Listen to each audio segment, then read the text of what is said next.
There has been a lot of changes to Clash of Clans this year, the biggest being Town Hall 17 and the removal of the Eagle Artillery. Was all of this good for the game though, or was 2024 a bad year for Clash of Clans? Let's aim to answer that question, and I will share with you my thoughts. Moving into 2024, January, there's never really anything happens, and it's important to remember we were on a high at the end of 2023. Town Hall 15 had been an incredibly difficult meta, the Mashup Madness event was revolutionary at the time, gave the game a breath of fresh air, and then we had Town Hall 16 with the release of equipment, the totally new direction to game balance, and I think naturally moving into 2024, we've seen a little bit of a downtick, but this quickly changed in February. This was the first time we have had an update so soon in the year for Clash of Clans, because previously we used to have 4 updates every single year, but due to the game team expanding so much, they are now aiming for 5 every year. So in February, not only did we have the Lunar New Year event, we also had the addition of equipment for the Royal Champion and the Overgrowth spell. We'll come to this a little bit later, but February appeared to be very successful for Clash of Clans when you look at active players and engagement. Perhaps this was the frozen arrow for the Archer Queen as well. I feel it was a fantastic piece of equipment at its time, because everyone sees the Archer Queen as being pivotal in their attacks. But this uptick was short-lived, because in March, we had yet another piece of epic equipment, this time in a Super Troop medal event. Whilst the Fireball itself was very exciting, and it still is to this day, we had back-to-back months of non-stop epic equipment. The addition of this to the game in the first place was so new that people could not keep up with the amount of ore that was required. And just constantly adding epic equipment was not helping the situation, and I feel like March was when people got very upset with this. I think that criticism was totally warranted. People were feeling overwhelmed, and if this was going to be the route Clash of Clans were going to take moving forward, then it was going to drive people away. I'm not sure if this was an oversight at the time, that clearly people didn't have any ore to start with, this was brand new, and they wouldn't be able to upgrade all of this equipment, or whether the team was just in a rush to give every hero at least one piece of epic equipment. Either way, it was not a good time for Clash of Clans from a community perspective, but thankfully the team seen this feedback and adjusted, so that moving into April, we did not have a new piece of epic equipment, which sounds like it was originally the plan based on some comments we'd had from the community managers literally in March, because they had said the plan was to bring a new piece of epic equipment every month. This would not be the first time throughout the year that Clash of Clans did something that backfired, but that they would adjust, and obviously we'll get to those. But moving into April, we had another update, the second of the year,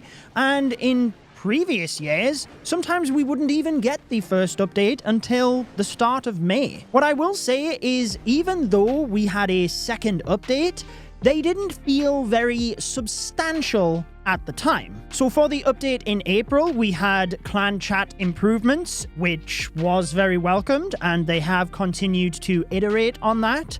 But I still think there's a long way they could go with the clan chat. It's not really the most user-friendly. One thing, for example, that I would love to see is just the ability to move the clan chat so it takes up more real estate on your base. Typically, when I am engaging with the clan chat, I'm not looking at the rest of my base, and yet that takes up 75% of the screen's real estate. This is one of the many things I will touch upon when I get to my video talking about everything I think they need to add to Clash of Clans moving into next year. But sticking to the update in April, we also seen the Angry Jelly Pet. Offered a new mechanic in the game, which is always nice, but as an update, some quality of life improvements and a new pet. At the time, I was thinking to myself, this really isn't much. If this is the size of updates we're going to get, I'd far rather them just have 4 updates every year and make them more meaningful. On top of that, we then had the introduction of the Streak event at the end of April, and whilst I do appreciate trying to add new things to the game, and being an active player, I was not the target audience of this event, it was extremely buggy and did not give a great player experience anyway. So it might have even had the opposite effect. Whilst April might not have been the best, there was a lot more going to be happening moving into May. And I'm talking about the collaboration with footballer Erling Haaland. So the month of May turned into a football-themed month for Clash of Clans, and with this collaboration, we clearly seen a big influx of players and interest to the game. You could see from the medal event with the different temporary troops, all of the Haaland challenges that were designed, and everything that went into making that possible in the game. This is where a lot of the focus had clearly been. If we look at Google Trends across the course of 2024, May was a massive uptick for Clash of Clans because everyone was interested in this collaboration. It was the first of its kind for the game. We'd had the chess collaboration sometime before that, but it didn't feel as integrated and to this magnitude as to what we had. Obviously, all of the marketing behind this as well is why we see such an uptick in the game during this time, and particularly in YouTube search, the game was at a massive high, and that is a lot to do with the challenges as well. People trying to find out exactly how to 3-star them, because while some of the earlier levels were fairly straightforward, towards the end, they got a lot more difficult, especially when it came to the impossible final. That is one that I personally put so much time into, finishing 4th in the world on the leaderboards. I made a full video on this explaining how I achieved that on my main channel, but the leaderboards themselves were such a new thing to Clash of Clans, and it really drove interest into the challenges. But it also came with some drawbacks for the team, because I am sure it was a lot of work for them to make sure that fair play was maintained throughout all of those. Maybe that's why we haven't seen leaderboards since, because of the added work the team had to go through. But either way, it was a brilliant month for Clash of Clans, and the team had obviously been working hard on that for a very long time. It might feel then surprising that we haven't seen any other big collaborations since then, and yet when you look at other Supercell games, we've had SpongeBob collaborations with Brawl Stars, Transformers with Squad Busters, some big name collaborations, and yet none for Clash of Clans. This is probably something I will touch upon more in my video discussing what I'd like to see in 2025, but I think this is a good and a bad thing for Clash of Clans actually, because whilst it would be good to get that big influx in interest to the game, potentially get a lot of players coming back, it doesn't really help if the core game itself is still not fixed. And what I mean by that is the reason those players quit the game in the first place. For example, a common one being upgrade times. This is something the team have been very vocal about, that they are trying to improve, cutting upgrade times as we move through the Town Hall levels. It's part of the rationale for adding superchargers to the end game as well. And I think once a lot of the fundamentals and quality of life improvements are added to Clash of Clans, then collaborations would be a lot more impactful, because any influx in players that we have would hopefully be retained if they enjoyed the game more. And I'm not sure if that was the case this time around, because moving into June and July, it seemed like that interest very much dropped off. In June, we had another piece of epic equipment added through a Super Troop medal event, in that of the Rocket Spear. This comes back to the fact that I think the Spiky Ball was always planned to go alongside the event in May, and since there was not an epic piece of equipment for the Royal Champion, and yet 2 for the Barbarian King, that's why they decided to add it with the Super Troop event, and they knew there wouldn't be an epic piece of equipment moving into July either. So at the time, it was a little bit frustrating that we went back to back-to-back months with epic pieces of equipment, but thankfully that was just a one-off, and seems like moving forward we haven't had that since. June itself, looking at trending charts and also engagement that I see as a creator, seemed to be a lot better than July. Clearly, that's because we had another update in June, a lot of quality of life changes. We had the tactical overview, the introduction of the apprentice builder, but we had massive cost and time reductions that we don't normally see halfway through a town hall cycle. We normally just see those with the introduction of a town hall, but we also had the introduction of hard mode and a new troop. So this update felt a little bit more substantial, and the interest showed because I actually achieved one of my goals, which was to hit #1 trending on YouTube. So it was so cool to see a Clash of Clans video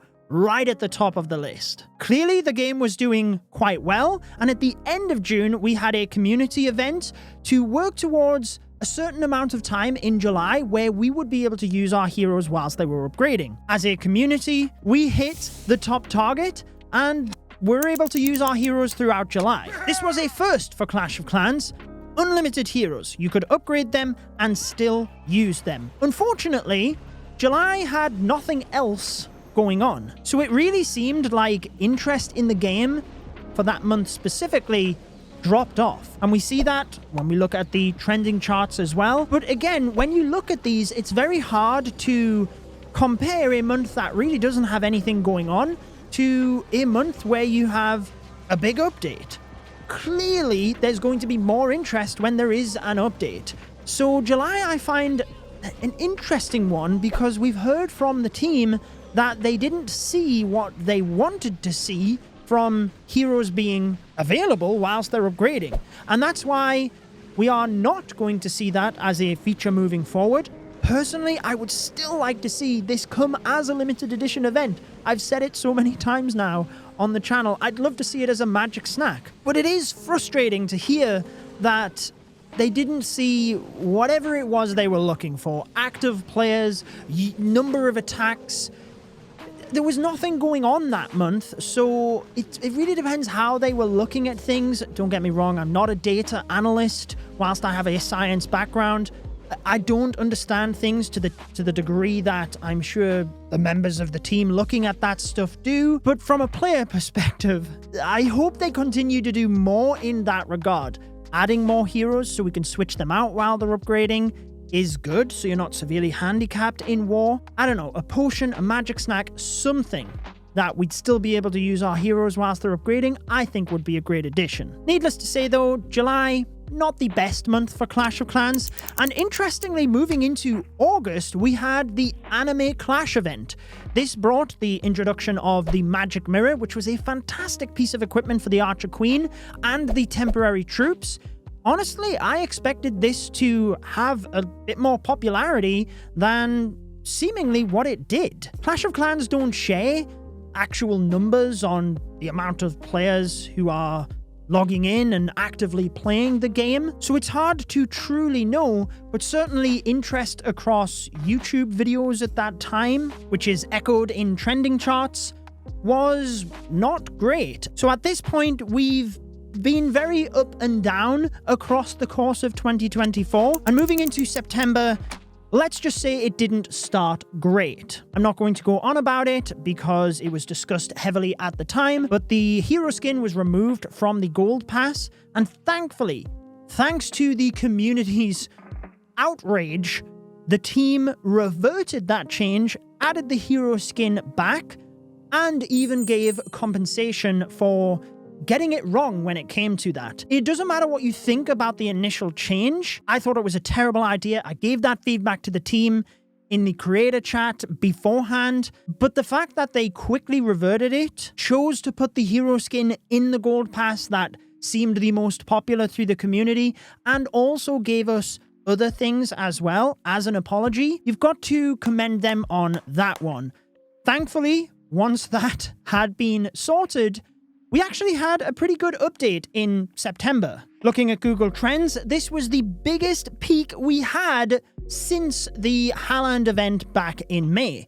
We had the introduction of the clan notice board, magic snacks, and the treasure chests into Clash of Clans. Whilst they were integrated slowly as part of the update, that was what we shared in the sneak peeks, and then when the update dropped, we didn't actually have the treasure chests or the magic snacks yet because they were coming in the treasure hunt event. This is arguably where the peak in interest came from because we've never had anything like this in Clash of Clans before. Yes, it's always frustrating if you're opening common chests, but when you do get that legendary, it makes it so exciting. And I think currently the way they have introduced it has been fantastic. We had it as a limited edition event where everyone could access that. Now we see them in the challenge level rewards for the Controllable Heroes event. And when you add all of those up throughout the challenges, I think it's pretty fair the amount of chests that we get. Now, whether you get lucky or unlucky is a different story. But either way, I really like that we can get hero skins in there for free-to-play players, and also the hero equipment. Because prior to that, if you missed an event, it was 1,500 gems. We've also seen now that you can get older pieces of equipment in the medal events. I'd love to see those introduced to Super Troop medal events as well, so you're not actually missing out on the latest piece of equipment, and also in the CWL shop. I think making sure that new and returning players aren't left behind when it comes to equipment they've missed from other events is important, and the treasure chests is one way that they're able to do that. Also in September, we had the mini medal event, and whilst this in itself was very up and down with the community, one thing that I took from this was just how experimental the team were being and had been across the course of 2024. Whilst the updates themselves hadn't felt very substantial, when you look at the amount of new things we were getting, it was a lot more than what we've seen in previous years. Like, I think back to the Town Hall 11 days when it was just the same thing over and over. It was so long before we then received Town Hall 12 because I think the team were very apprehensive at the time of knocking off the balance and, just mixing things up too much. But I like that the current direction is to try and do that to keep the game fresh and exciting. So even though I wasn't super excited about the mini medal event, again, I don't think I was their target audience, but either way, what I did like was the amount of experimentation we were seeing. Whilst this might not always pay off, it is something that is very important to keep the game fresh, and when it does pay off, obviously, that's when you get those upticks. And we've seen a couple of times this year where Clash of Clans have clearly made the wrong decision, but they've reverted that. And I'm sure they're not going to set a precedent of every time a decision is controversial, they change it back. But certainly we have seen examples where they've done that, which is definitely promising. As we moved into October, we had the Mashup Mania event, and I think this was just playing it safe. Mashup Madness was such a big success. They added the Ice Minion to it this time, but it was very much the same as the first event, and I don't think that's a bad thing. Everyone was excited about the Lava Loon troops, and why wouldn't they bring that back?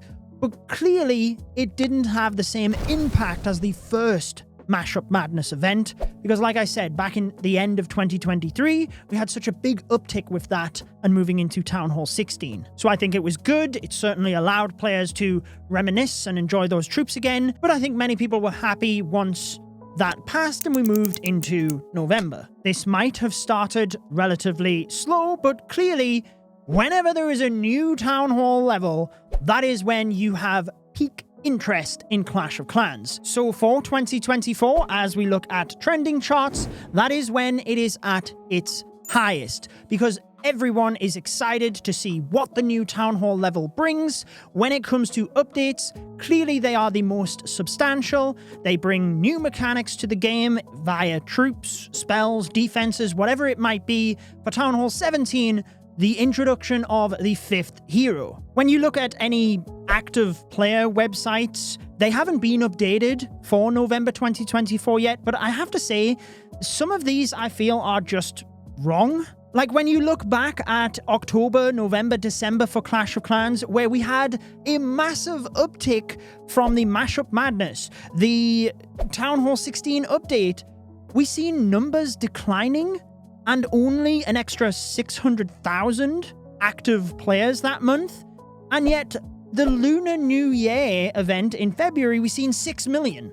But then in May, when we know there was a big uptick with the Haaland event, we've seen a decrease of 4 million. So I really just take the active numbers with a pinch of salt. But certainly looking at Google Trends, Town Hall 17 not quite hitting the same level that Town Hall 16 did, but it's not far off. And again, I think Town Hall 16 was more of a breath of fresh air at the time. But let's discuss the impact of Town Hall 17 and the Clashmas event so we can see where we think we've finished off for 2024. Whilst the merging of the Town Hall and the Eagle Artillery was controversial, I guess it's a long-term play, and I think part of the reason is the drastic changes that were done all together. Like removing the Gigabomb from the Town Hall was separate to the Eagle merge, and yet it feels like the Town Hall is weaker than Town Hall 16 because of those two changes. So maybe they could have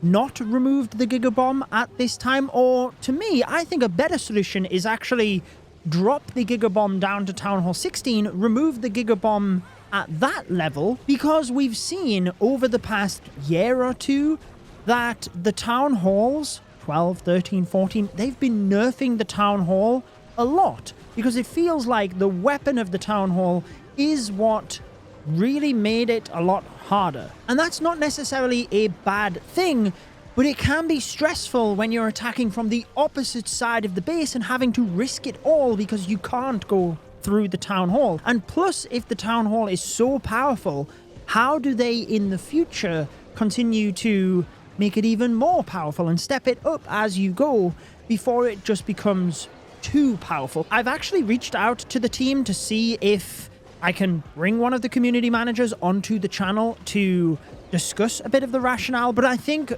due to all of the changes happening together, that's why it feels like the Eagle was simply lost. It didn't improve the defense as we see with the cannons or archer towers, even though you could argue that yes, the Town Hall is active from the off now, the range is increased, it has the poison blast, like the weapon of the Town Hall might be stronger, but overall, it's just flat out not, because we've lost the Gigabomb. So it's really something that needs a little bit more time to see how that plays out and whether overall it's good or bad for the game. We heard from the community managers that they are looking to potentially give a decoration of the Eagle Artillery. I think that would be a welcomed change when you do merge away a defense. But aside from the Town Hall itself, as I discussed in my Town Hall 17 thoughts video, I think a lot of the additions to the game were really good. There's always parts that